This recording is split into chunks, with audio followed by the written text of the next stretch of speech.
Ladies and gentlemen, welcome to your Lucha Underground Season 2 recap, Season 3 hype video.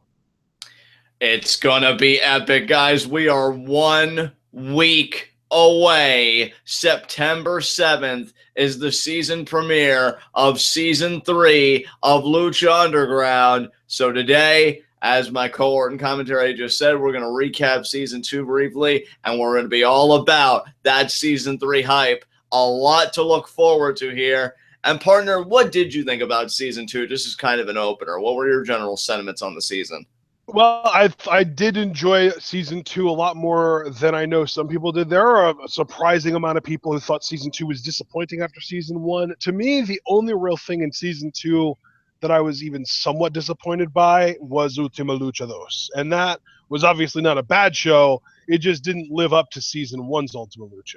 See, now, here's my thing, because I've seen both sides of the divide, right? I've seen people that have really loathed Season 2. I've seen people that have really loved Season 2. For me personally, and again, I can only speak for one man, and that's myself, I think context is so important here. Because I appreciated Season 2 a lot more when I said, well, it's not really so much a season unto itself, more like a mid-season finale to much bigger things, that being Season 3.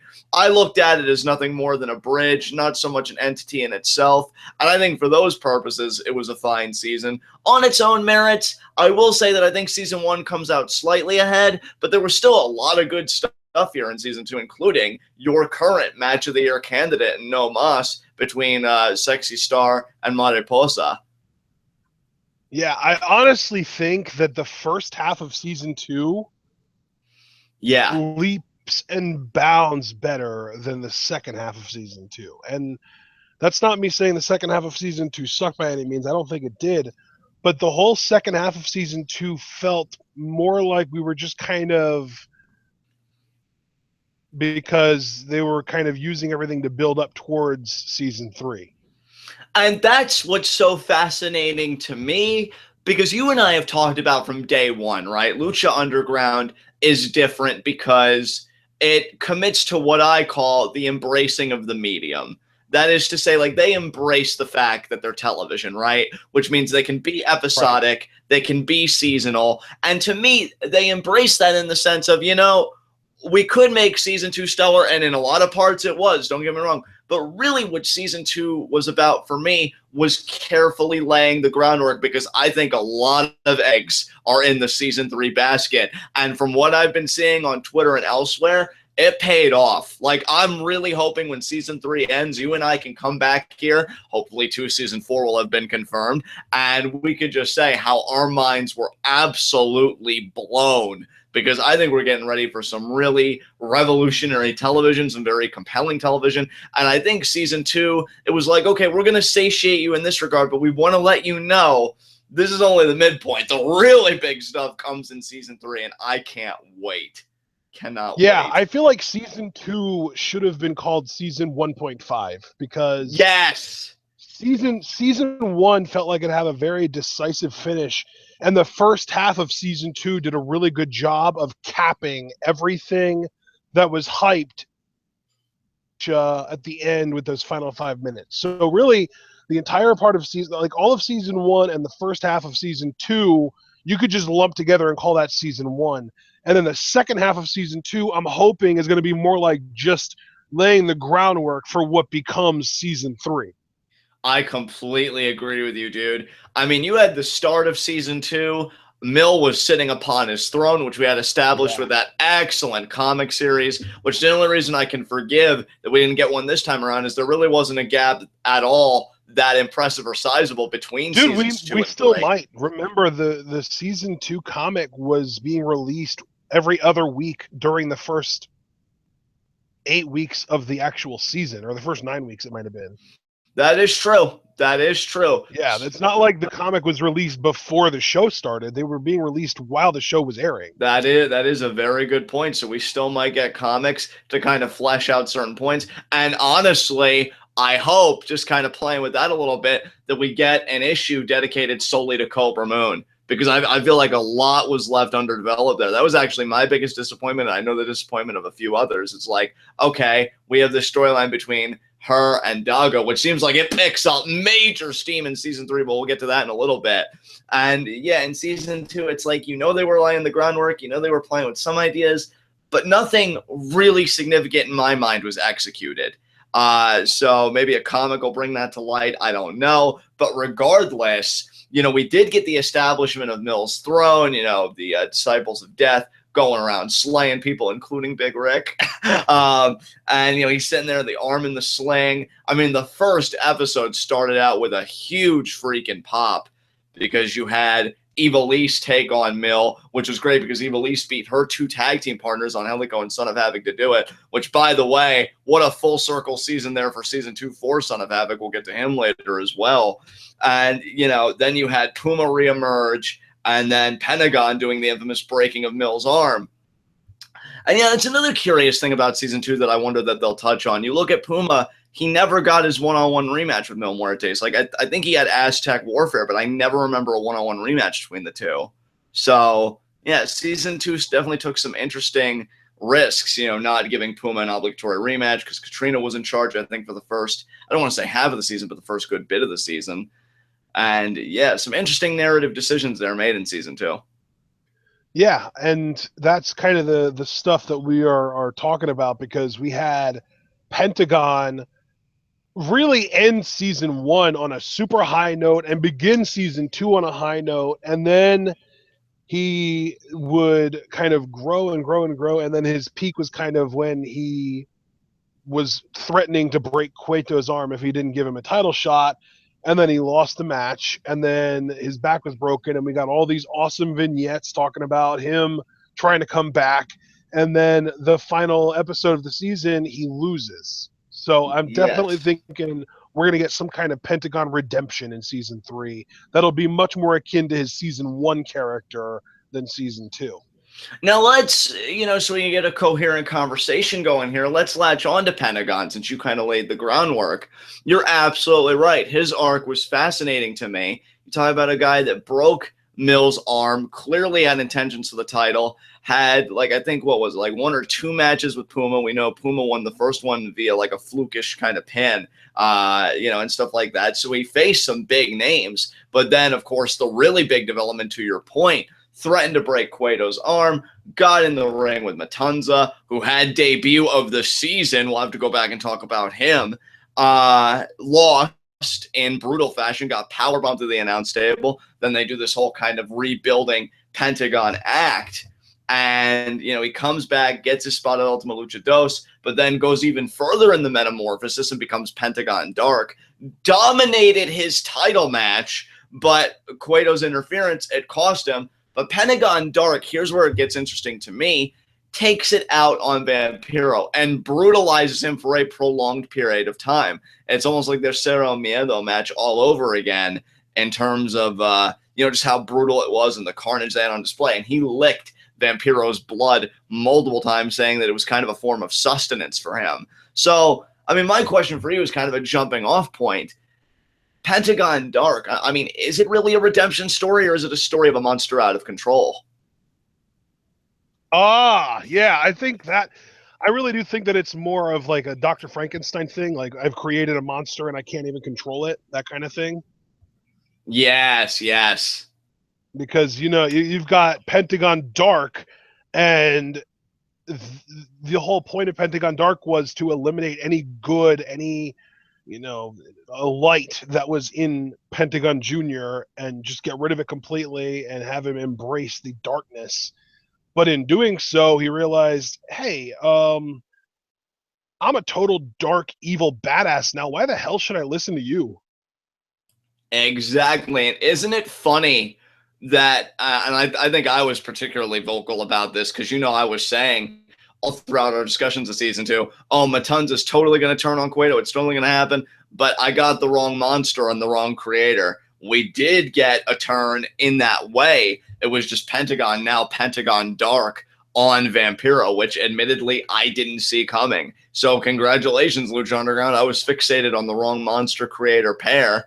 And, you know, this is what happens, because I feel like Matanza and Cueto, if anything, from the trailer, they look like they're still as strong as ever, may become even stronger. Whereas Pentagon Dark and Vampiro, I mean, Vampiro can't be handling this well, because we saw in the season 3 trailer, one of the final shots, him grabbing Puma by the throat. It seemed like even like his nails impaled said throat. So very curious how that's going to develop.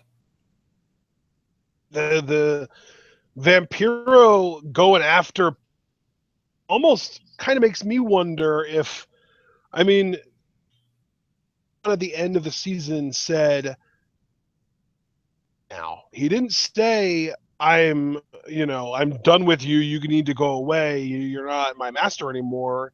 I mean, he did say you're not my master anymore, but he didn't just say like our relationship is over. He said, I'm the master now. So maybe Puma was at the behest of Pentagon Dark. Maybe Pentagon Dark is actually pulling Vampiro's strings now. Ooh, I love that theory. See, now it's getting good, because that would be quite a turnaround, where Pentagon Dark is taking charge and he's kind of using Vampiro to take care of his problems, or maybe even potentially, you know, recruit people and build an army. Like, we don't know what, as I've used this term with heels before, what malevolent machinations Pentagon Dark has in mind. But yeah, like, that's a very interesting interpretation of events. And it wouldn't surprise me at all if Lucha Underground ran with that, because I do love the chemistry between Vampiro and Pentagon, and I've really wanted that explored. If anything, and this is just a nitpick because it's like a personal thing, it's not anything that they objectively did wrong, but I was really looking more forward to like seeing the development and the growth of that relationship in season 2, and it really didn't get touched on too much, save for like the final maybe 2 weeks, maybe a little bit more than that. And of course, the whole vignette where Pentagon Dark is born, going in the cave and fighting his own fears, fighting himself. So yeah, I think that's a very interesting interpretation, that now Pentagon Dark has taken charge, and it's Vampiro that's subordinate to Pentagon. I like that a lot. Yeah, I mean, you say it's an interesting interpretation, but really all it is me taking what he said literally rather than assuming metaphor. Right. So, yeah, I mean, Pentagon, I'll tell you, if that's the case and there's still a relationship, it's just the power dynamics have completely shifted. It's going to be very interesting to see what Pentagon Dark does with that newfound power. Like, is Lucha Underground Gold, is that world title going to be the only objective, or is he going to think bigger? And that's something I've always said that I love about the Lucha Underground universe, is the stakes are pretty much whatever you want them to be. You know, you could literally fight for your own life, as I feel like Phoenix has had to do against Mil Muertes. You could fight for trophies like Cuerno has done. And, you know, speaking of Mil, I'm sure we have a lot to say about him, because I could tie Mil to that too. Cuerno trying to kidnap Mil. You could fight for power, as Katrina and Cueto, tried to do at the beginning of the season. You know, with a universe this massive and this imaginary, the stakes aren't tied to championships. And I love that, because I think that's an infinite well of possibilities for stories. And Lucha Underground recognizes this. And speaking of gold, though, going from the basic, if you wouldn't mind, I would like to start a discussion, if you're okay with that. 2 guys who I found very interesting in season 2, the Machine Cage and my boy Johnny Mundo, who I feel like the whole theme of their season was capturing Aztec gold for the first time. And they actually got intertwined with each other for a little bit. That was, I think, both of their highlights, was the feud they had with each other. It really all started again. Mil was sitting on his throne. Cage was, first Mundo was calling out Mil Muertes, saying that, you know, the end of the world is going to be nothing compared to that earthquake you suffered through as a child. I love that he used Mil's own history as a burn. But then again, I love everything about Johnny Mundo. Then Cage, who we know now to be Technico at this time, comes out and says, no, I'm getting a piece of Mil, and I'm going to win the world title because I'm not a man, I'm a machine. And then Mundo mocks it, and then we get this feud. A feud I thought was really well done and facilitated the debut of the perfect woman, Taya. What did you think about this feud, partner? So are we just transitioning into talking about Mundo and Cage now? Are we done talking about Pentagon and Vampiro? I was done, unless you had any more remarks you wanted to make about Yeah, that. I didn't feel like I was done. I wanted to say I personally think that season 3 is going to be the season that Pentagon finally wins the Lucha Underground title. Okay. Okay. And I could certainly see that. I could certainly see that again. I feel like with these power dynamics shifting, I definitely think Pentagon's going to capture gold. But my question to you then is, since you have these sentiments, is it going to be at the expense of Matanza, or could it be at the expense of our current Gift of the Gods champion, should she have a successful cash in Sexy Star? Yeah, I mean, I think that it's entirely possible that Sexy Star can, I mean, find a way. I mean, it's a hell of a challenge. It's a hell of a mountain to climb, but maybe Matanza lacking the oversight that Cueto provided because of Cueto being arrested will make him sort of less, how do I put this? Less aware of his surround. Maybe he's more likely to lose to Sexy Star in just a traditional wrestling way, like a roll up or a schoolboy or something that Cueto being around and kind of helping him to remember certain things, certain tropes in wrestling would have prevented. You know what I mean? Yeah, I mean, I think without Cueto, Matanza's certainly less focused, and him being less focused could mean that he's less dominant, which would make a title win by Sexy Star more believable. In fact, I wouldn't be surprised if the narrative, like if Sexy Star was intelligent enough to piece that together, it's like, well, Cueto's out of the picture. He always accompanies Matanza. Maybe I should cash in now while he's out of the fold, and I could try and win the championship. And the beautiful thing about this dynamic of Sexy Star, Matanza, and Pentagon Dark has a rich history with both of these characters. If you want to go with, I finally beat Matanza, got that monkey off my back, you could very easily draw from that. Sexy Star, what I like about this Pentagon Dark, again, not to be too literal, but he is a guy that's embraced the darkness wholeheartedly. He snuffed out any fear or anything else. Sexy Star, I feel like, is representative of the light if you think about her overcoming abuse and thoughts of self-harm and putting on the mask and finding an inner strength. I think you could tell really rich stories with either option, or somebody, a third party could come in, win the Lucha Underground Championship, and then Pentagon Dark strikes. I mean, again, or a third party could come in and take the Gift of the Gods from Sexy Star. She has to defend that as well. Exactly, and I do have something I want to say about that, but I want to save that for later. So certainly, I mean, you look at the Pentagon Vampiro dynamic, how it shifted and everything, and now with Pentagon Dark leading the charge, anybody, like, it's not Vampiro guiding anymore. So whatever Pentagon Dark wants done, he's going to get done. He's not going to go through Vampiro anymore. He's just going to do it. And that, I think, lends itself to a certain kind of intrigue, like, well, who's on your hit list then? So it's going to be very interesting to see that shape out.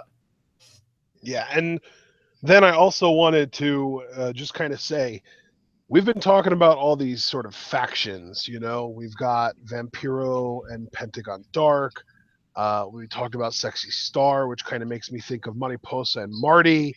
We've had little hints of this trio who are going to be representing the Rabbit Tribe, involving, and then the two guys where the one guy's covered in like a checkerboard pattern, and then the other guy with the feathery mohawk.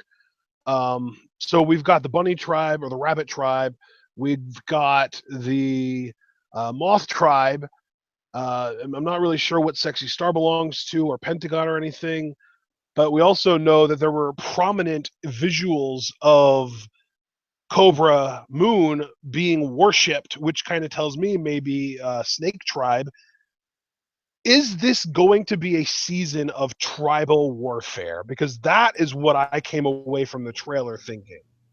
I don't know so much about tribal warfare, at least not yet. I do think it's something that's got to happen eventually, but then again, what do I know? Every time I think something's going to happen, Lucha Underground always subverts my expectations, oftentimes with spectacular results. But I do have to think tribal warfare, tribal supremacy, if you will, is going to be something they touch upon. Here's why I don't think it's going to happen yet, though. I think they're going to want to bring each tribe more into focus. Like now Right. we're just getting this rabbit tribe introduced. Lucha Underground. I feel like Lucha maybe I shouldn't have said warfare. Maybe more like Cold War. Maybe just kind of acquiring power, building your troops, kind of, the dick waving contest of Lucha Underground. Who can have the most powerful tribal faction? Yes. Now, a Cold War, and I like that you use that terminology, that I see as entirely possible. And my big question about that is, again, we're getting the Rabbit Tribe in the fold now. Going to be very interesting. We got the Jaguar Tribe with the Lone Survivor this season. The Snake Tribe. And I think it was actually established at one point that Puma is also a member of the Jaguar Tribe. That's true. That is true. So, we've got that going on for us, Nightclaw and Prince Puma. So that's great stuff. Cobra Moon, the Moth Tribe. And Phoenix is a part of a tribe too. Right. And yet, we speak of all these. Is a Phoenix tribe just similar to that? We speak of all these tribes, and I'd be remiss if I didn't mention a name that I feel like is so significant to this discussion, and I go back to Aerostar. And we know one of the most important things that happened in season 2, he traveled back in time to meet with those Aztec tribes, or at least one of them, and said his goal was to unify the tribes. Tribal warfare led to their end because I guess these bigger entities, these gods disguised as man, came in and ran roughshod over everything. So Aerostar, I think his goal is kind of a tribal peace, if you will, to fortify in the face of a far greater danger. So, and here's the thing, like, I thought that was going to develop more narrative significance because, Aerostar was one of my picks to win. I think it was the first Gift of the Gods match that he was in, if not the second, or maybe he was even in both of them. But he never ended up winning the Gift of the Gods championship. And I thought that because, it's a metal representative of every tribe, and it gives you the power of a god. Aerostar may be able to use that, bring it back to the tribe, and maybe hash out a game plan. Never happened. He was too busy with PJ Black, Jack Evans, and kind of continuing his friendship with Drago and, everybody else. So, and wasn't he a part of the winning team at Ultima Lucha Dos for the Trios Championships? Yes, it was Aerostar, Drago, and Phoenix who are now the Trios champions. That's right. I'm sure we'll have something to say about that. So now he's a title holder now. He's in the Trios division. Is he going to continue his work while this Cold War is going on? And speaking of this Cold War, of the tribes that we know, who's going to emerge as the strongest tribe? Because to me, I think all these tribes have their strengths, certainly. But I don't know, man. That Snake Tribe, with what Cobra Moon's got going on, that's looking pretty fierce. Yeah, man, absolutely. That's got me. And the thing is, like, you say maybe the warfare doesn't begin yet, but we already know that Cobra Moon does keep Drago as a prisoner somehow. Yeah, she keeps him tied up and chained up, really, and restrained. And I don't know if if it's just like a souvenir or draws on his power or what. So, I mean, definitely these power plays are being made. And you got to wonder, what tribe do guys like? We know a guy that's probably going to be making a big splash this season, Sami Callihan. Does he belong to any tribe or have any allegiances? So I think the whole Cold War aspect is definitely something that I'm looking forward to seeing if that turns out to be anything or not. Because sooner or later, I do think something cataclysmic is going to go down with all those tribes. And maybe the Gift of the Gods Championship will be involved. Maybe it won't. But regardless, I do see big things ahead for all of these Aztec tribes. And another, we're talking about tribes, but the other one that we really need to talk about, the Black Lotus Triad, is coming to Lucha Underground. Yes. And for good reason. Black Lotus has been, and you know what? I was going to say Black Lotus has been so fixated on revenge, and that's true. I don't know if El Dragon Azteca Jr. is no longer in her crosshairs, but I can tell you somebody who definitely is, Pentagon Dark. So we were asking about, what are Pentagon Dark and Vampiro going to do? I think squashing the Black Lotus Triad has got to be on their list, if for no other reason, their own survival. So, yeah. Pentagon, I don't know. I think that there might even be a chance that the Pentagon Dark teams up with Black Lotus and or the Black Lotus Triad, because if you remember, that bathroom scene. There was a scene, it might not even have been a bathroom, but there was a scene in a room with a lamp, a light hanging from the ceiling, and one of the Black Lotus ladies kicked it out. And you remember that in the trailer, right? I do remember that, yes. And then later on in that same exact scene, we saw Aerostar fighting two people, and one of them was Pentagon Dark, and we confirmed that because he had the same tattoos on his left arm. Yes. Yes. So what are the chances of Pentagon and the Black Lotus women actually teaming up? Hey, anything is possible, and I do like that idea. You know, maybe Black Lotus, rather than just thinking revenge for having the arm broken, maybe she was impressed by the ferocity and the power that Pentagon Dark demonstrated and thought that they could accomplish bigger goals together, and then maybe eventually return to the beef, but for the moment focusing on a bigger prize. You know, that is definitely plausible to me. Oh, man. Okay, so now let's talk about what you wanted to talk about, Johnny Mundo and Cage. Now, Johnny Mundo is a member of Worldwide Underground, which, as far as I'm concerned, is all that frickin' matters. Yes, and I will say I'm very curious where both of these guys are going to go, because now resuming from where I left off, I loved the feud. I thought it was productive on so many levels. First of all, it continued making Johnny Mundo such a great heel, giving him that credibility, and he has had a freaking stellar year.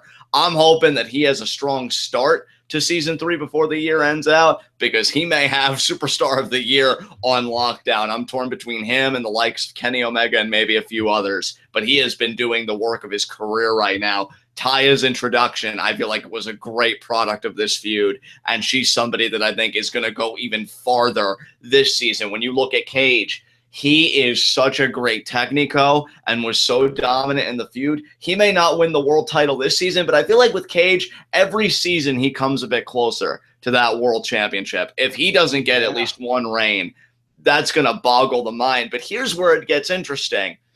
You know, Cage won the feud because he won the Aztec medallion. Then he helped Chavo win Gift of the Gods, and then he took the title from Chavo. That was Cage's first and only championship of the season because he failed to cash in on Matanza. You look at Johnny Mundo. He failed at getting the Lucha Underground World Championship. He tried, you know, all these means just wouldn't come together. I mean, he might have failed at getting the Lucha Underground World Championship, but what he didn't fail at, and it's not spoilers because it happened more than 24 hours ago, was defeating Pentagon Jr. in AAA to become the AAA Latin American champion. You're damn right he did. And I have something to say about Johnny Mundo as far as Lucha Underground Season 3 goes, but I'll get to that in a second because I just want to finish this outline. You have now, he takes out, and now we know he seemingly took out Angelico to team with Ivelisse and Son of Havoc that night, which was a failure. Yeah. And that was the catalyst also for Taya and Ivelisse's feud. And then Johnny Mundo tries again, this time with PJ Black and Jack Evans taking out Phoenix, and they win the Lucha Underground Trios Championships off of the Lucha Trinity, if you will, Rey Mysterio, Prince Puma, and El Dragon Azteca Jr. And what was a phenomenal main event. We even isolated my mark out. You guys can go listen to it on the channel. I still don't think I've had a better mark out since. They had a really fun reign. Like you said, Worldwide Underground is amazing, but they did lose at Ultima Lucha Dos thanks to returning Angelico. And not only that, 1/3 of the champions is Phoenix, so Phoenix also got his revenge. So it's almost like Johnny Mundo paid his debt in full. So here are the things we know about Johnny Mundo that I'm excited about. We know he's going to be feuding with Angelico. That's a given to me. We know that there's a new member of Worldwide Underground. Again, very intriguing. But the most intriguing thing to me, and it probably won't lead to anything, but as a Mundo mark, I have to get excited. That 27-second clip, you know that new commercial you and I got tagged in the tweet last night? Yes, yes. I watched it, and I did notice one clip. Johnny Mundo is going to be competing in a match for the Gift of the Gods Championship this season. So I find that very interesting, and I'm wondering how he came upon those circumstances. Cage, on the other hand, because this was about Cage and Johnny Mundo, I don't want to lose sight of the thread.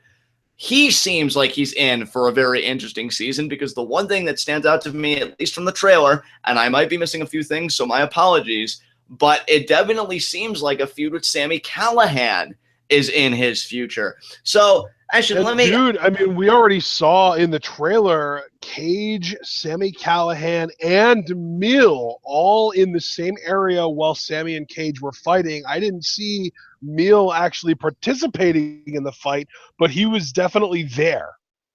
Yeah, see, again, Sami Callihan to me, and I do want to talk about him, but he is such a question mark because we saw that scene, but then we also saw another scene of Evilise kicking him in the gut, like in like a locker room area or somewhere. And that was a skirmish that broke out. But just to keep the focus, my question for you is, what did you think about the trajectories of Cage and Mundo in season 2? And what are the really big things you see them doing in season 3, if really anything at all? I mean, I know we touched about potential feuds and matches, but do you see them accomplishing anything significant? I don't know. I just keep thinking about the trailer, but I don't know, man. I think there are so many people, and this is actually something else that we kind of like to bring up last season. There are so many people, and Lucha Underground, it's almost like they're too good because they're so good at making you care about everyone and making everyone relevant that they don't have enough time weekly to feature enough people to keep everyone on everyone's mind. Like there'll be 3, 4, 5, sometimes more than that, even weeks that pass by with certain people that don't show up.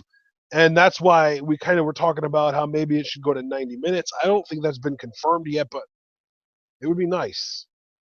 Certainly. I mean, look, here's the thing. Lucha Underground is so amazing with their writing, to your point, that unlike 3-hour Raws, just an extra 30 minutes with how Lucha Underground handles television is more than enough time for them to feel fuller and more complete each episode.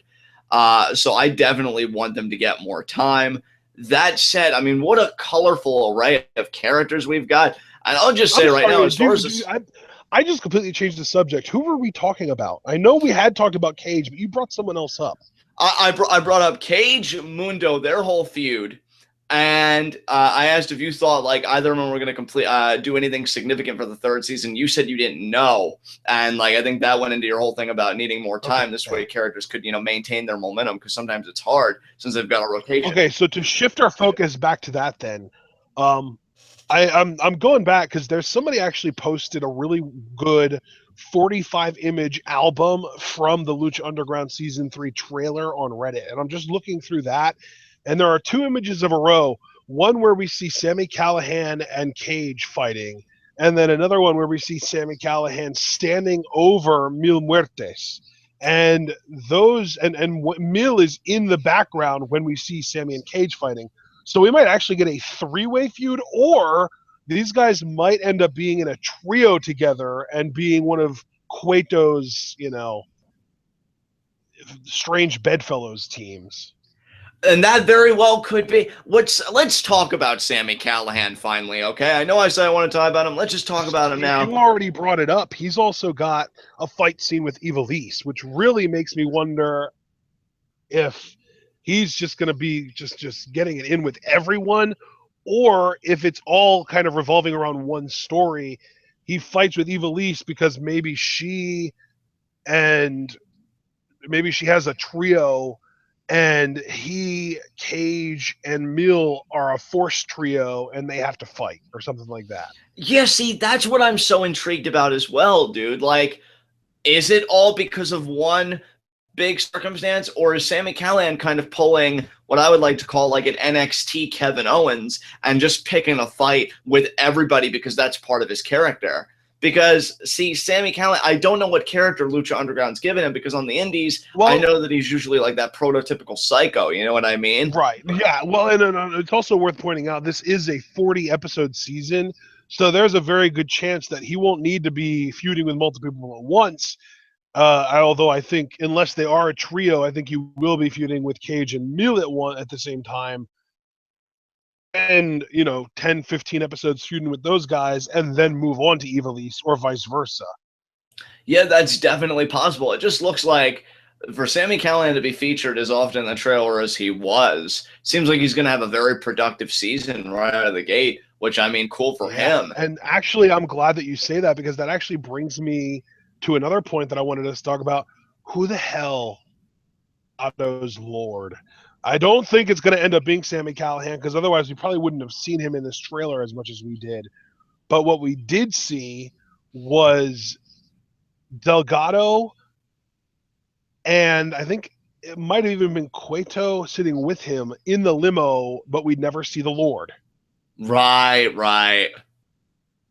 Yeah, dude, I don't know. And see, that's another reason why I said that I kind of reframed my perspective on the second season, and I treated it more as a mid-season finale, or to put it in your words, because I loved how you put it, season 1.5, because we didn't get one big cinematic segment in Ultima Lucha Dos touching on the Lord. We touched a little bit on Cueto, and him murdering Mr. Cisco, which is hilarious, but nothing on the Lord whatsoever. And I thought that took balls to go an entire season, touch on it throughout, obviously, but then for your big ending, not mention a word of it, especially during your biggest show of the season. So season 3, they're coming out guns blazing with it. And this might be the Lord's time to be revealed, just like it was Matanza's time, I think a little bit after this point, so I think we may get some big revelations.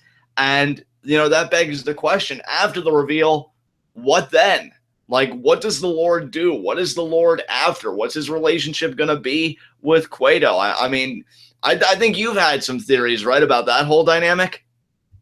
Well, my theory is that the Lord is actually Dario and Matanza's father, and that he is just kind of keeping watch over them, doing what he can to kind of keep them out of headlines, because he knows that if they get brought in, they'll bring up his name and potentially lead the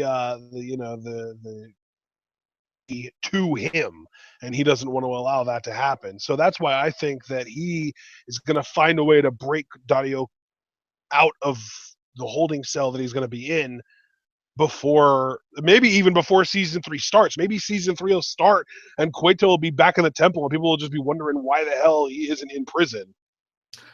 Because it's a 40 episode season, right? So a lot can happen in 40 episodes, especially again with Lucha Underground's writing. I don't want to jump the shark here. And I say that right as I'm about to jump the shark. The Cueto family history has always been a great point of fascination for me, as I'm sure it's been for you and many of our listeners and just everybody.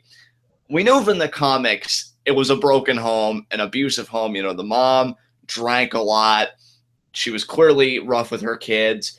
And the father seemed absentee. And not only that, but freaking crazy. He was the one that sacrificed Matanza's body to a god and performed that whole ritual. Do you think that there is potential here, if your theory is correct, right, and Lord is really the father of the Cuetos, that we could see... I'm struggling for the words, because I don't think Cueto's going to become a more sympathetic character, but if this father was willing to sacrifice his son, that being Matanza's body, to a god, I could see this father having such grand ambitions as being willing to do anything, even drive a wedge between Cueto and Matanza. Do you think a lot of inner family turmoil is going to occur this season? I think it's entirely possible, yeah, because to me, if it is Papa Cueto, this guy is a complete power-hungry monster. And I don't mean monster like Matanza, I mean like a psychological monster. He is the kind of guy who would do anything, say anything, as long as it benefits himself and his need to become more powerful. That's why he sacrificed Matanza, because he thought that having a son with a god in him would allow him to do anything he wants. And guess what? It did help him quite a bit, because remember, he used Matanza as a basically a fighting dog. As in season 1, the correlation that Cueto made between Matanza and a pit bull, where they get a bad reputation, but it's more in the owner and how they're used than the actual personality. Right. And that's what... Let's not front. Matanza is a tragic character, however much of a jerk, monster, dominant heel he is. He is a sympathetic character.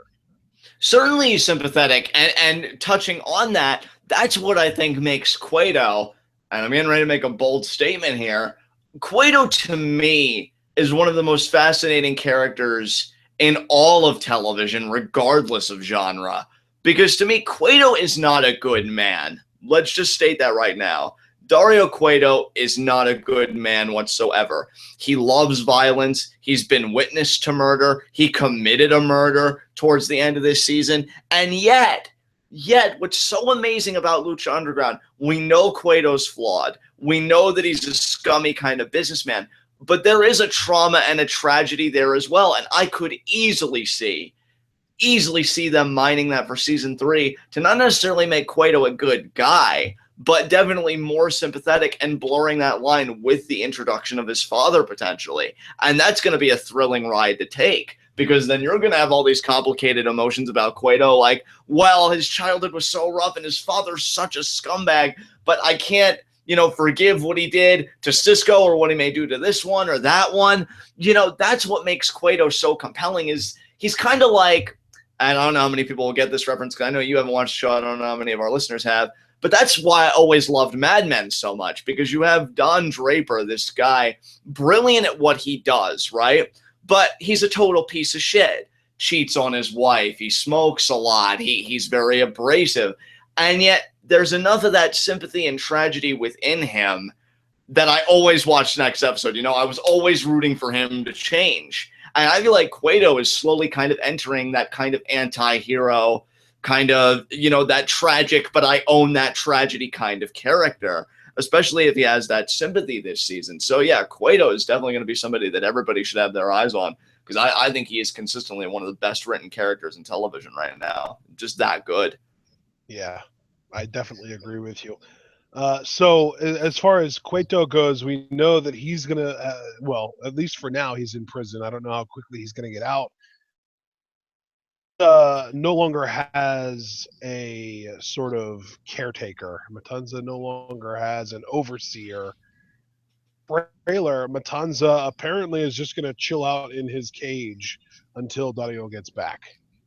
Right. And again, we have to ask, we talked about the ward. I understand that. We know Cueto's in jail. I understand that. But intermittently, is there going to be another power grab? Is Katrina going to try and resume? Is somebody else going to try and take hold? Is Sexy Star going to stand for this? Maybe Sexy Star will see that there's an opening, see that she's been able to hold on to Gift of the Gods and be like, oh, hell no, I need to take this chance. Maybe Sexy Star will even be crazy enough to try and spring Matanza and be like, hey, I want my title match. Let's do this.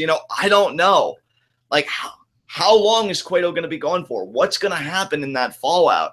Because again, we know last time, a more imposing figure than him, at least in my opinion, and Katrina, who I don't know if you want to talk about her next or save her, because that's another. So many people have so much shit going on this season. It's nuts.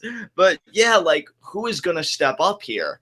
And that to me is what's so fascinating. So you know what? My mind is racing, bro. Because I know things I'd like to talk about, but I'll let you lead the next discussion. Is there anything you want to talk about as far as season 3 hype goes? Yeah, there's one scene in the trailer where Matanza claps, and it really kind of you kind of have to wonder part of it where it's like, oh well, he's kind of like the Joker when the Joker was in the jail cell clapping because Officer Gordon was getting a promotion. But then there's another part of me that thinks, why does Matanza know how to clap in the first place, and why does he show an emotion? Sarcastic one, why does Matanza know how to be sarcastic? And if he doesn't, what is he so happy about that he's clapping? And then it just doesn't really add up. So then what I was thinking was, what if that clap, because he is a god, right? Yes. Clap created a shockwave. What if that was why he did it?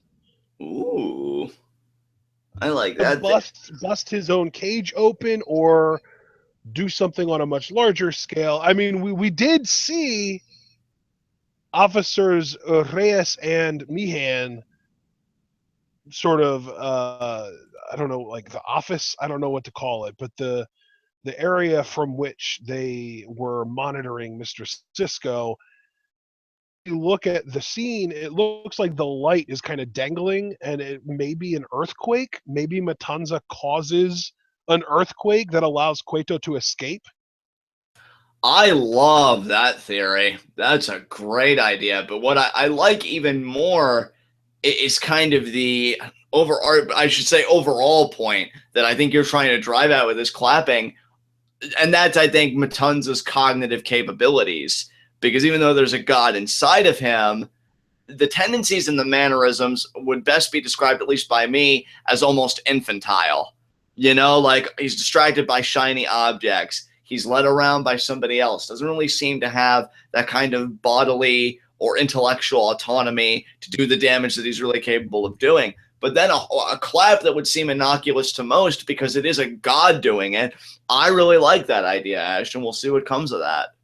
Yeah, because there's just certain things that kind of don't really add up in the trailer, and Matanza just randomly deciding he's gonna clap one time, it doesn't really make any sense unless he's doing something by clapping. And when you think of a clap, you think sound, you think, sound wave, maybe like a supersonic kind of thing. I don't know.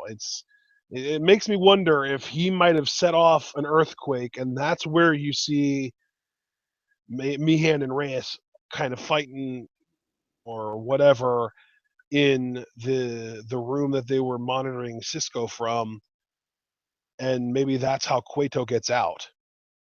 Maybe. That is really well thought out. I wouldn't expect anything less from you. And it seems to tie everything together. I don't know, man, because that's another thing. Whether it's just the ability of a god, like, oh, I'm going to cause this shockwave and that'll be my emancipation, or it's just that's what makes the Cuetos as a whole. I know I just got done saying Dario is one of the best written characters. The Cuetos, I think, are just one of the best written families in general because Matanza has his own bag of fascination going on with me because, yeah, it's a god in there, but again, he's so cognitively underdeveloped, or at least to my eye, which, maybe appearances are deceiving, that I don't know. Is it just a childlike response? Maybe he's stimulated by something. Maybe it is a power exhibiting himself so that he can escape. I don't know, dude. It is time in jail. I wonder how much time we're going to be spending with him while Cueto is absent and he's behind bars. And you have to imagine realistically, while he's behind bars and there is no Cueto, there are going to be no Lucha Underground World title defenses. So, yeah. Really, you know what, dude? Something that I also want to add. Who would you consider to be sort of the White Knight of Lucha Underground? Okay, now White Knight, do you mean like this ultimate do-gooder kind of person or what? Yes. I'd either say Sexy Star or Phoenix seems like he could be a White Knight candidate. Okay. I would agree with you on both of those, but Phoenix is the one that I want to focus on right now. In the trailer, we see Phoenix punching Cobra Moon. Yes. Now, this is Lucha Underground, so men and women being physical like that isn't a big deal. But for Phoenix, it is a big deal because he's always the first person to come to a woman's defense when some big monster is about to do something bad to him. He came to Katrina's defense. I believe in the past he has come to Sexy Star's defense, come to a woman's defense when they're about to get beat on by a big guy. And this is the first time he's ever hit a female in Lucha Underground. Which should tell you guys that, like, Cobra Moon's incredibly dangerous, as if we didn't know that already. And I'm glad we're actually talking about Phoenix because I think he's going to be a very busy guy this season as well, because not only did he punch Cobra Moon, this is actually one of the things I'm most looking forward to about Season 3. He seems like he's got a little relationship going on with Melissa Santos. Now, I'm not going to be cutesy about it because to me, this is a cause for great concern. Why is that? And I'll tell you why. 3 words. Marty the Moth. I think they may have a major feud this season. I love it. I love that. In fact, to even give a little bit of, I'm not going to say insider information, but a little personal interaction I had, me, Jackie, and I want to say Caltag Star were all talking about the angle. I know there was one other person. And I was obviously really worried for Melissa Santos, not because I don't think she's capable, because she's awesome, but because in that temple, nothing good ever lasts. I see it as a very fucked up place. And I said, well, almost jokingly, like, well, at least she's got somebody now to beat Marty's ass when he tries to sniff her, unprovoked. And then Marty actually replied to me, like, oh, beat my ass. And I think he said something along the lines of, Melissa can, like, be with this guy, but we all know, like, the Moth, like, I've got a hold on that, more or less. I could really see either, like, a jealousy angle, or he looks at that and he really wants to take screwing with Melissa Santos, which would make sense because up until this point, it's been the sniffing. It's been like, oh, I'm going to try and touch your arm, or I'm going to throw my shirt at you. If they're going to do something with this, I think now is the time that it should escalate. And I think Lucha Underground would only be comfortable with it escalating because Melissa Santos, unlike Ivelisse or Sexy Star, isn't an established competitor, that maybe she gets in a relationship that Marty's kind of like a peeping Tom to, or is kind of stalking them with. So that could be the next direction for the Marty character, for Melissa Santos, getting her more involved in storylines, which I do like a lot, and give something for Phoenix to do. So what do you think? Yeah, I mean, I'm really glad you brought some of that up, but I think that the Marty idea is brilliant. Marty and Phoenix is a feud that I would love to see, but then you also have to remember Marty is tied up in the trailer. We have to figure out how he got there. That is true. And again, that's the beauty of it being a 40-episode season, because for all we know, those are two disparate stories, and maybe that one rounds out and then he begins something, because I just can't see him letting the Phoenix Melissa Santos thing go. And it seems like it gets serious just in the two things we see in the trailer. But before that, to your point, he's tied up. And not only that, to kind of connect this bridge, because not only is she Gift of the Gods champion, but Sexy Star seems to be somebody that her beef with the Moths, or the Moth tribe, isn't over. And I really should have said the Martinez family, excuse me, because it's Marty the Moth Martinez. Because she seems like she's in a struggle with Mariposa in the trailer. Like, Mariposa tries punching her. She moves out of the way. So maybe after because remember, Marty was the last one eliminated in the Gift of the Gods match at Ultima Lucha Dos. Maybe after that, to make sure that he'd never hurt her again, maybe she tied him up just to give him a taste of how it feels. Maybe Mariposa did it as like a disciplinary action, like, you failed the family again. We don't know. Who do you think tied him up? Yeah, I honestly, I think there's a possibility he tied himself up, because I think that we're kind of supposed to assume that the rope that he's using is some kind of special rope that only he has access to, or something like that. And I mean, I don't know. I can't imagine him allowing anyone else to get a hold of that rope to tie anyone up but himself. Yeah, and he would be Cocoa Puffs enough to do it. I mean, he's freaking crazy. So him tying himself. But here's my thing. Do you think, because I don't want to get all Freudian on this, but I feel like I will eventually. You feel like he tied himself up maybe as like a coping mechanism, or to calm himself down, or to lure somebody? Like, what's the motive? Or does he I was going to need a say motive? to lure somebody. Yeah, I was going to say maybe he kind of uses himself as bait.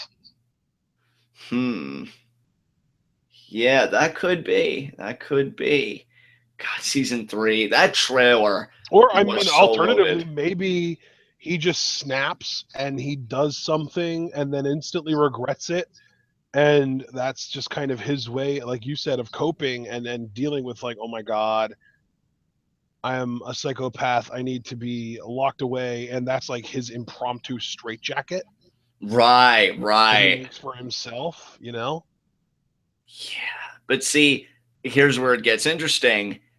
If you're right and he did tie himself up, he can also, I guess, at any time let himself out, since he seems to be quite knowledgeable of everything. So again, it could be a war Well, study. I don't know. I mean, I guess technically he could let himself out, but it seems like it would be really difficult to do, because up in a rope, which I guess technically is possible, however unintelligent that might be. And I guess in Marty's case, it's not so much lack of intelligence as it is just lack of mental faculties being, stable. um, but would have, like, I just imagine Marty a rope, stretching it out so that it's a long straight line, and then lying down and just rolling himself up in it. And then like that would be incredibly difficult to get out of. What do you think, John? I could see it. I mean, again, you're talking about a guy, and maybe hell, because let's not forget, since we've kind of been oscillating between season 3 and season 2, the biggest antagonisms that Marty committed were against Killshot. Maybe Killshot did it. I think he would have the military expertise to tie somebody up, take a prisoner of war. You know? What I wanted to talk about when we were talking about potential factional earlier in this video, Killshot and AR Fox might be a faction. Yes. I'm so glad you broached AR Fox. Than just those two, or like, are we going to get a third and they're going to be a trio and go after the trio's titles, or are they not even associated with each other and they just are, you know, coincidentally, like maybe they're from the same battalion but they don't really want anything to do with each other anymore? Like, I don't know. There's a lot that could potentially be going into that. Yeah, you know, first of all, again, I'm so glad you broached AR Fox, because I was thinking about him and I'm like, okay, how do I broach that topic? But you did so seamlessly, and I'm glad. What I like about the idea of these guys coming from the same battalion, like I could easily see that working its way into a vignette or a narrative. Like maybe AR Fox confronts Killshot and says, hey, you know, when I got home from the war, I didn't know what to do with myself. I was, you know, flipping through the channels or maybe even flipping through the newspapers, and I saw your mug competing in a temple. Or maybe because they want to keep that underground mystique, maybe a bar that he frequented, they talk about it or something. I don't freaking know. But some way or another, he gets wind of the temple. And he's like, I heard you were here. I thought I'd just come and see the digs for myself. And then maybe they get tied up and crazier shit. Because speaking of tied up, AR Fox, again in the trailer, was tied up. He was held as somebody's captive. Getting like beat up, yeah. Yeah, so holy shit, dude. And what did AR Fox step in? Yeah. Like, and I'll tell you what's crazy is, because if you guys listen to our Cruiserweight Classic live reactions, which we'll be having another round of those tonight, you've heard me talk about guys where I have a little bit of Force 1 experience. AR Fox also fits into that category. I saw him compete at least 2 to 3 times, so I am aware of who he is and what he's capable of. I think it's an amazing addition to the roster, and already they seem to give him a compelling story because, oh, we're just going to show you in our trailer bound to a chair getting the shit beat out of you until you're bleeding. You know, that's crazy to me. Oh, man, so much is going on. So what do you think? I mean, I like your idea about, you know, trio, potentially him, Killshot, and maybe one other person, maybe from the same battalion, maybe not. Maybe they're from the same battalion, but maybe they're not on good terms. Maybe a mission gone wrong. You know, really dig into Killshot's past, because remember, he said he fights to forget. Yeah, I was going to say, it's possible that AR Fox is one of the guys that Killshot left behind. Yeah. Oh, man, dude, that's going to be some real drama if they go that route. Because, again, you already see AR Fox getting beat up in the trailer, which invokes, like, feelings of sympathy. And then if you were to say, you know, why did you leave me behind? Like, I love Killshot, but even I would have to look at him and be like, yeah, why did you leave me behind? Like, what the hell, man? So, yeah, that'd be a really cool story to tell, dude. I am so freaking amped up for this season. When you look at all these guys, man, it's going to be so good. Yeah, it's going to be. I'm really curious, and I mean, what's really interesting too, between, you know, we've been talking about Marty and Mariposa and Sexy Star. I have an odd feeling that those three might actually kind of be over their business from season 2, and might even be on the same page. Because if you watch the trailer, it still holds some resentment towards Mariposa, but it almost seems like she wants to work with her and kind of prove that she's trustworthy. Because in the trailer, you see her grab Mariposa by the collar away and then punch the wall behind her. Yeah. I'm very intrigued what that dynamic's going to be like. And then the reason that I'm bringing that up is because it plays into my tribal warfare idea. Because if Sexy Star is in any tribe, of course it's the Butterfly tribe. Right. Why else would she want to work with Marty and Mariposa? And it is funny because, remember, in her very, I want to say her very first, maybe her, yeah, it was her first, because it was season 1. This show feels like it's been around forever with all the rich stories and characters, but this is only its 3rd season. The first medallion she ever won to participate in her first Aztec warfare was the Moth medallion. That's why Marty wanted it so bad. Sorry, the Moth tribe, not the Butterfly tribe. Hey, I still got what you meant, bro, and I agree. Maybe that was a bit of a wink. I wish I would have known what medallion she got, because she competed in both Gift of the Gods matches, if I'm not mistaken. She probably got a different medallion every time. Wouldn't surprise me, but still, it would be an interesting little, trivia fact, if you will, like finding out what 3 medallions she got for each of her. How interesting would it be if it was the Moth one every time? That would be fascinating, and that's why I asked, because if it was the Moth one every time, like, she'd have to have some kind of connection to that medallion, to that tribe. So yeah, dude, I love where you're going, and you've really built. Because we also know that there's going to be a bull tribe, which Dario and Matanza are in. Yes. Yeah, I love that you've kind of taken your one central focus for season 3. That's this factional, again, we'll use the terminology factional Cold War. And you've just brought every feud potentially back to that central point, because, yeah, I do think it's going to be a major focus. But speaking of major focuses, first of all, before I broach this one subject, which I think is going to be one of the most important discussions we have, do you have anything else you want to say about Mariposa or Sexy Star? I think that there's a definite possibility that we see them teaming up again this season. And it's funny, too, because they actually teamed up last season to take on the team of Taya and Ivelisse, and they won. They freaking won. And then they went into Gift of the Gods, where obviously they had to fight each other, but still, Sexy Star won, and I think that could actually lead to something involving Mariposa. Maybe Mariposa is even the first person to challenge her for the Gift of the Gods. Yeah, maybe, because that seems like a rivalry because of just how intense it started off. Again, the kidnapping of Sexy Star, the psychological torture. Yeah, like I said, very Hitchcocky, and that's why I think Marty's one of my favorite heels in the business right now, simply because he's such a different flavor from most heels in the game right now. I love him for it. And Mariposa, you could say the exact same thing about her. So yeah, I could definitely see them teaming more in the future, but you did such a brilliant job handling that discussion. Again, I ask, is there anything you want to say before I broach what I think is going to be one of the most important points of this season? Go for it. Okay, let's talk about the man that I've really been excited to talk about, whose name isn't Johnny Mundo, Son of Havoc, who I think is going to have a huge season this season. Yeah, because it's basically his road of redemption, because he had a contract to main event Ultima Lucha 3 in his hands. He had it. He won it. Because Dr. Wagner Jr. came in and won $250,000 for himself. Now, I'm going to start point blank with a question, because this is something I've been mulling over, and I already know how I feel about it, at least somewhat. So I'm going to put you on the spot first. We agree that this is kind of a redemption story, but is redemption going to be found? Or in other words, do you think Son of Havoc is going to main event Ultima Lucha 3? I certainly hope so. Here's the thing. I hope so, but I don't think he will.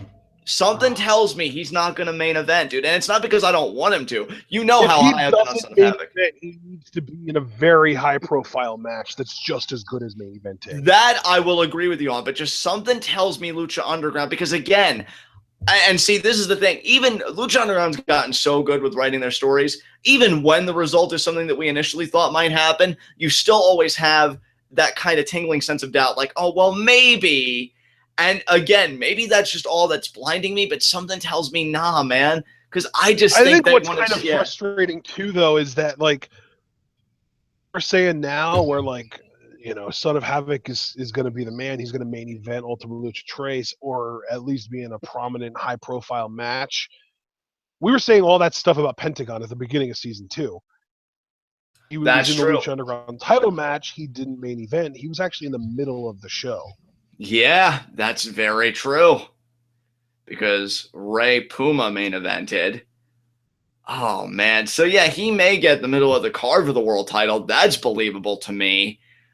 I don't know, because I feel like he's been ready for a while. You and I both have been insanely high on Son of Havoc. I think he's one of the best technicos they have. I think he's got a great look. I think he's very personable. Like, if you really wanted a babyface in an era of just, great babyfaces as well, it's a shame what happened to Finn Balor, because I think that was WWE's answer to a great babyface personally. Son of Havoc, I feel like, is Lucha Underground's answer. He's not the only one, but I think he's one of the biggest guns that they tote around as far as, who are really big technicos. So I think his build is going to be extraordinary. I just wonder again, Cueto screwed him, but yet Cueto, he's out of the picture right now. So what does Son of Havoc do? Maybe he tries to use this vacuum of sorts to try and get back in that main event picture. When Cueto does reassert himself, is going to be screwing with Son of Havoc going to be a priority for Cueto? I mean, what do you think? If you had to map out Son of Havoc's road of redemption, how do you really see it constructed? Do him and Dr. Wagner Jr. cross paths again? Yeah, I think it's entirely possible. I think he probably wants to get revenge on Wagner, doesn't he? I mean, you would think, right? Because Dr. Wagner Jr. and Famous B, all, they pick the bones on him being tired and winning that for a unique opportunity tournament. But if anything, I think Son of Havoc is looking more to take a pound of flesh out of Cueto. But then again, who isn't? Like, take a number at this point. I'm going to be very curious how they handle Son of Havoc's story, because again, 40 episodes. So even if Son of Havoc's end goal is okay, and he even tweeted as soon as he got screwed, one word: revenge. And that's going to be his word for season 3. Like, I've got to get back to the top. I've got to get the Ultima Lucha Tres world title match that I rightfully won. But you're not going to be able to keep that focus for all 40 episodes. Not in this freaky temple. No freaking way is that going to happen. So I'm just wondering what roadblocks are going to be erected in his way, because I'm trying to even remember, did we see him in anything significant in the trailer? Because I'm sure we saw him. I just can't remember what he did. I don't know, man. I don't know. No, actually there was, because remember, there was that weird scene where Son of Havoc seemed to be fighting himself. That's right. Right. Yeah, it was like a bigger, bulkier version of himself, though, it looked like. Yeah, where the hell did he come from, and who is he? Oh, man. Yeah, I don't know, dude. That's what I love about the Lucha Underground mythos, though. Like, Son of Havoc could be fighting a quote-unquote improved version of himself, because like you said, they were bigger, they were this, they were that. Oh, man. And could the guys that he beat, Mac, somebody that's been growing on me by this season. I think this season Mac might even become one of my favorites, because I just love what the guy's about. I love what he does in the ring. Is he going to have to square beef with those 3 guys? I mean, yeah, he won the tournament fair and square, but I wonder if Tejano, Cage, and the Mac are going to have anything to say about it. And again, you said that you see him crossing paths with Dr. Wagner Jr. again, entirely possible. I would have to agree. Is he going to have anything to do with Ivelisse or Angelico? I mean, we know Angelico is going to have his hands full with Johnny Mundo and maybe by extension Worldwide Underground. So yeah, Son of Havoc, he's definitely a man of great ambition. He wants to get back in the world title picture. I just question how he's going to get there. Oh, man. I don't know either. And there's so much going on right now, though. Like, that's the thing. Talking about Son of Havoc, let's talk about Son of Havoc's former friend / tag team partner, Angelico, who we saw in a lot of pain in the trailer. Yes. Who inflicted that pain again, do you recollect? Because I don't know if it was Worldwide. See who it was. We did not see who it was. Yeah, first of all, on a serious note, very glad to see Angelico back in the ring, for this season, that he was healthy at Ultima Lucha Dos. I think that was the 3rd part, the finale. I can't wait for his matches with Johnny Mundo. The Johnny Mundo Mark side says, well, fuck you, Angelico. I hope you get destroyed. But it is great to see him back. And again, I hate to be a broken record, but it's true for each and every one of these luchadors and luchadoras. 40 episodes. Like, his beef with Johnny Mundo might hypothetically only take 10, maybe even a little less than that, maybe a little more. What do you do with the remaining episodes? And he was getting beat up, to your point, by somebody. So what's the end game for Angelico? Is he going to have grander ambitions, but somebody just shuts that shit down immediately? Is he going to pick a Say fight? that somebody that he was getting beat up by wasn't already Johnny Mundo. And that very well could be. Look, Mundo has every right to be pissed. He got screwed out of a championship. I hope it was Mundo beating his ass. But we don't know, man. We don't know. And that's the beautiful part. Like, everybody is doing something. You know a season is productive when they find a way to potentially work Melissa Santos into an angle. It's like, okay, we're using every available body. That's got me really curious, too, because you've got to think about Melissa. You brought up Marty, but what does Cobra Moon have to do with Phoenix? And why, like, I mean, obviously she had to say something about Melissa. Otherwise, what else would have driven Phoenix to punching her, right? Yeah. Yeah, and not only that, I mean, we mentioned using every available body. Katrina laying out Ivelisse at the end of Ultima Lucha Dos. But Katrina also has ties to Phoenix. So again, if we're talking about divvying up episodes, is she going to take umbrage with this relationship? Because Phoenix and Katrina have a very interesting history and a chemistry that a lot of LU fans, I think Jackie ships it, and I think Mount Lucha supports it. So, you know, maybe Katrina will be looking at Melissa Santos and just be thinking, that bitch, you know, because she sees Phoenix at her one chance at living again. So yeah. Marty may be uncomfortable because, hey, Melissa's mine. Katrina may be uncomfortable because she's thinking, well, Phoenix is mine. You know? So, oh, my God, everything's happening, dude. And, yeah. All these people are so unwilling to accept that Phoenix and Melissa have sentience. Exactly. Let them make their own decisions. God. But, yeah, dude, just how dare you treat those people as human beings? Exactly. Everything is just popping off, though, dude. Like, everything is happening. I don't even know what's going on. That trailer, like, I mean, Chavo, was Chavo attacking El Dragon Azteca Jr. with that steel chair? Was that him? Like, I feel like El Dragon Azteca Jr. got attacked. Yeah, by Chavo. Yeah, that was Chavo. So we know Chavo is going to be starting, which makes sense again because of how he was kind of ensnared in the whole Black Lotus, El Dragon Azteca, Cueto kind of triangle. Because remember, he was kind of the middleman of the whole thing, the intermediary. So, yeah, that's right. You know, that's retouching. That is the sense of continuity is just blowing my mind in the best way. And who else was I going to say? Oh, yeah, Katrina was cradling. That's right. She actually got physical for the first time. Yeah, Katrina, I mean, again, laid out Ivelisse at Ultima Lucha Dos, but in the trailer, cradling Sinestro de la Muerte, and so I'm guessing he's dead now. Did she take his life force? Is she powering herself up so that she can beat Ivelisse? Like, yeah, that's the question, because it looked like she was doing like a lick of death on him, or I don't know if maybe she was kind of helping him to recover from a loss. I don't know. That's more up in the air, I think.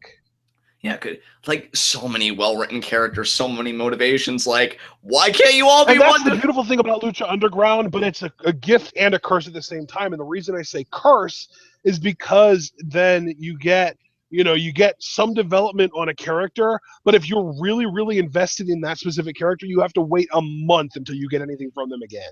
Exactly. I mean, dude, that's the thing. I love that Lucha Underground realizes that television and movies, especially the really well done ones, usually reside in that shade of gray with their characters. Like, it's not just one-dimensional motivations, which I do think you see a lot in WWE, though I love a lot of characters there too. Like, Katrina could be motivated both by beating up Ivelisse and wanting to start something with Phoenix or having some kind of connection with Phoenix. She could also be motivated by making Mil dominate, regaining the Lucha Underground Championship. That's 3 motivations for one person, which you say it aloud and you're like, well, yeah, that's obvious. Human beings are very complex people. They can have multiple motivations at once. But I feel like they're so rarely written that way, So to see so many people written that way in the same promotion in Lucha Underground, it's a lot to keep track of, dude. It's nuts. Yeah. It is a lot. There's so much going on, and I feel like there's probably stuff that we haven't even talked about yet. I mean, already spoken a little bit about Ivelisse and Sami Callihan. We kind of touched on Paul London. You know who I'm really curious to see what happens this season, though? Who's that? Puma. Yes. Okay. You know what? You broached it. You lead. What do you think is going to happen with Puma this season? No, I mean, I legitimately...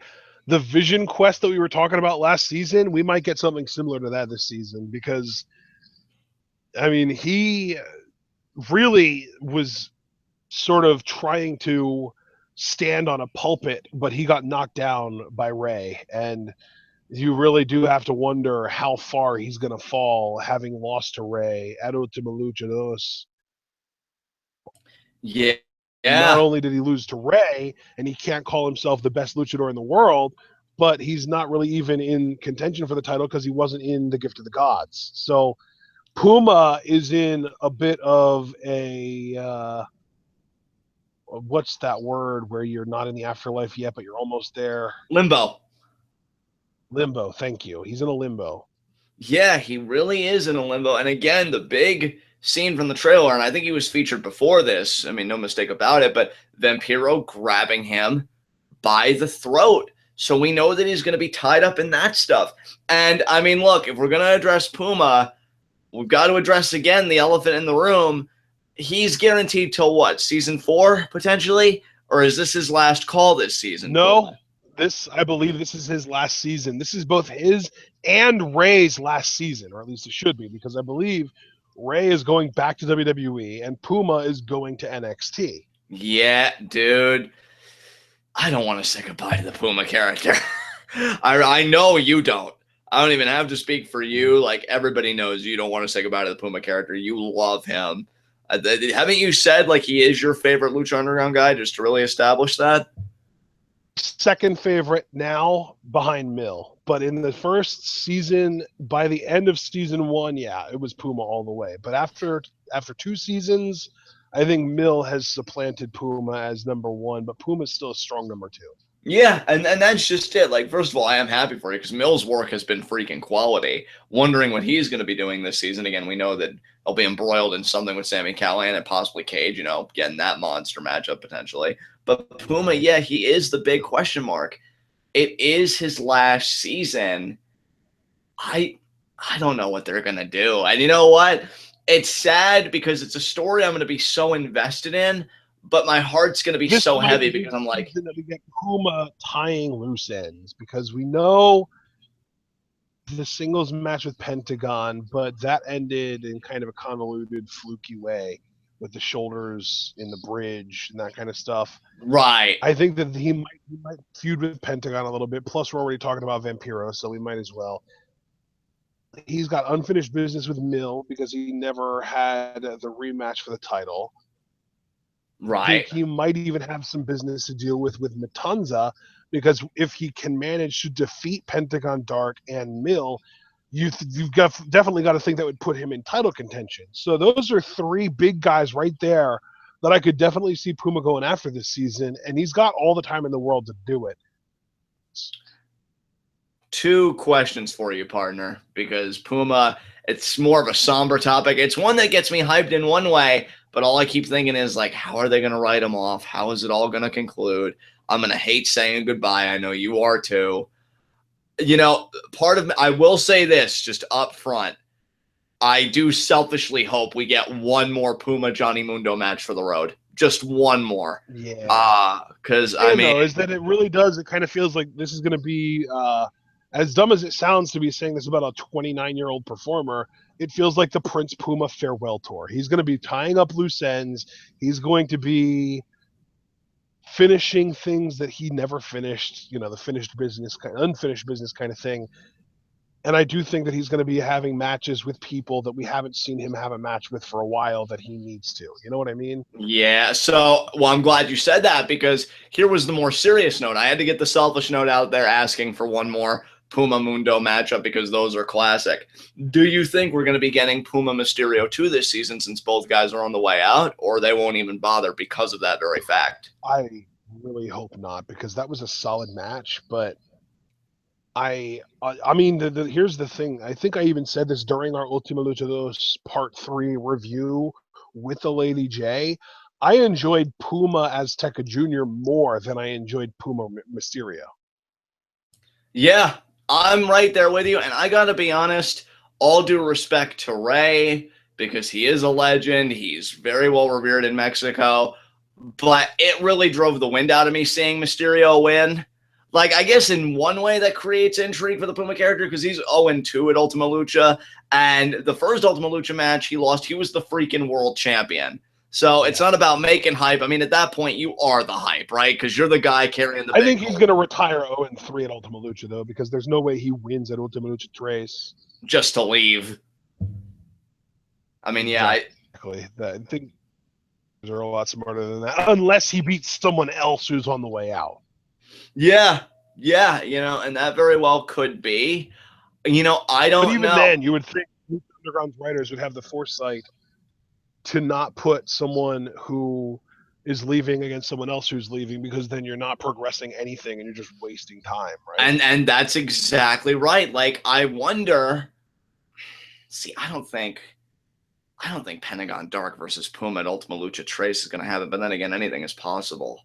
It's just. I mean, it could technically. It's possible, like you said, and we got the tease with Vampiro with his, his hand on Puma's throat, but I don't think that'll be a late season feud. I think that'll be an early season feud. And I would have to agree with you. The late season feud might even be Puma Matanza, so that Matanza gets that one big win against someone super credible like Puma. And yeah, I think that would be a definite possibility. I don't know. Certainly, it's just it might even be again a June match, yeah, but it was more of a build up to Puma Mysterio. Whereas we could put a good story behind that match and have it be standalone, and I think it would be even better than the first one. I would certainly agree with you. See, that's a match I could sink my teeth into because that would at least further something, and that's the momentum and the credibility of El Dragon Azteca Jr. within the temple. So I could totally get behind that. I don't know, man. It's a tough. So we have one more. We have one more thing that I want us to talk about. Okay. The reunification of the Aztec tribes, because we got a little hint of that little girl from 1,000 years ago when Aerostar time traveled in the trailer. Right. Just a tiny, just a few frames, not even a full second, just a few frames of a faded image of that little girl. Do we think that the tribes will be united this season? Or another question that I want you to answer before we close out here, do we think we're going to see any more gods in the form of man other than Matanza this season? Man, first of all, I think the tribes being unified, I mean, if anything, and I don't want to be down here because I want Lucha Underground. That feels like a season 5, season 6 kind of thing. Dude, not only like a later season ender, I would be cool with that even being a series ender, and then peace finally becomes a wash over the land whenever that happens. No. Hey, no, dude, no. Look, John. You can't. There are no plans for Lucha Underground to have a finale. This is going to be treated like a wrestling promotion, and then it goes on forever. The only thing that the format is TV show, but it's still going to go on forever. Hey, brother, I have the same hope you do. I'm just covering my bases. If that were to happen, I think it's something cool to have in your pocket. Peace finally comes to the land. Everybody is at peace. But assuming it does last forever, which we're both rooting for, as should everybody else, season 5, season 6 ender sounds great. But yeah, that is definitely, like, you want to talk about a slow burn. That is definitely, regardless of your opinion on slow burn, quick burn, whatever, that's definitely a storyline where I think a slow burn is appropriate. Now, what was your I remember your second question. Yeah, because I wanted to make a big stink about that.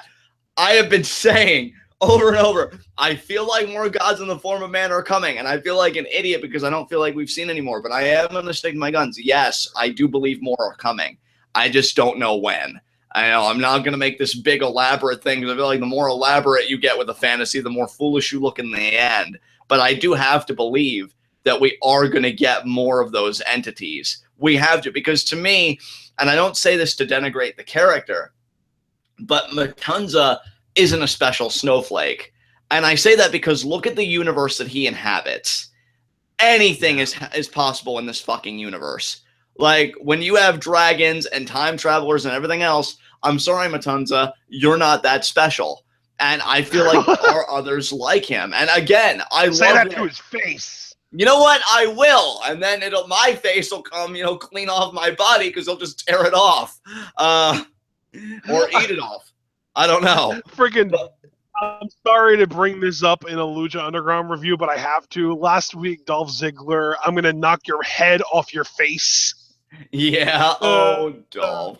And you didn't even do shit. Oh, man. But, yeah, I don't know, man. I feel like more You think we're going to get more, huh? Yeah, and not only that, I'll take it a step further, even though a few seconds ago I said I wouldn't.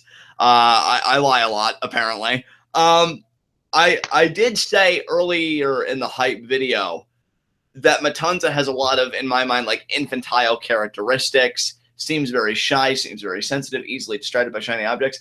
I think each new person masquerading as a god is going to exhibit different characteristics. Maybe some will be even more malevolent than Matanza. Maybe some will actually be intelligent and articulate. You know, I think we're going to see a wide array. I mean, what are the possibilities that body has been inhabited by a god will continue to exhibit the characteristics they had at the time of the possession? So Enzo was taken over by the god when he was a very young boy, and that's why he still acts like a kid. So, just to kind of create a parallel, say if a god were to invade Joey Ryan's body, they would also be able to keep the power penis and the sleaziness. Is that what you're saying? Exactly. There you go. So, honestly, yeah, a god with a power penis and sleaze, I could get behind that, but I do like that theory. You actually make an excellent point, in all sincerity, bringing it back. Matanza, again, was a small boy, and I've been mentioning the infantile characteristics. Well, there's your bridge. You know, you never really grow out of the characteristics you inhabit if you're a god, because it's not even necessarily a biological entity so much as it is a vessel that you occupy.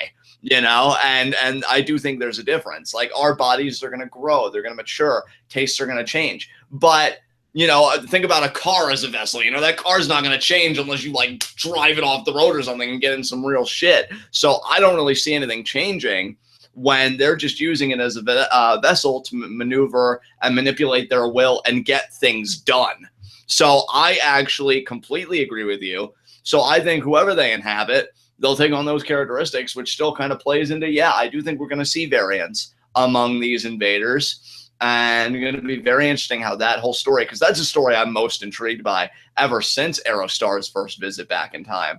And we'll see how they build on it. So I can't wait, man. Neither can I, and I'm really glad that we got to do this video. About an hour and a half long, which is not even as long as I thought it would be, but I do kind of feel like we're running out of steam as far as all the different storylines that we've touched on, and there aren't really many left. We didn't even see the Mac in the trailer. Daga Cobra Moon might be interesting, but we already talked about Cobra Moon in the Snake Tribe, and then, you know, capturing Drago and all that stuff. So what is left, I feel like there's not really a ton that there needs to be said about it, and it's just kind of a sit back, wait and see kind of scenario. So, ladies and gentlemen, be sure to stay tuned for NXT Twitwow tonight, and then Cruiserweight Classic Live reactions tonight at 10:30. We will be there, and hopefully you will as well as we go live. Stay tuned.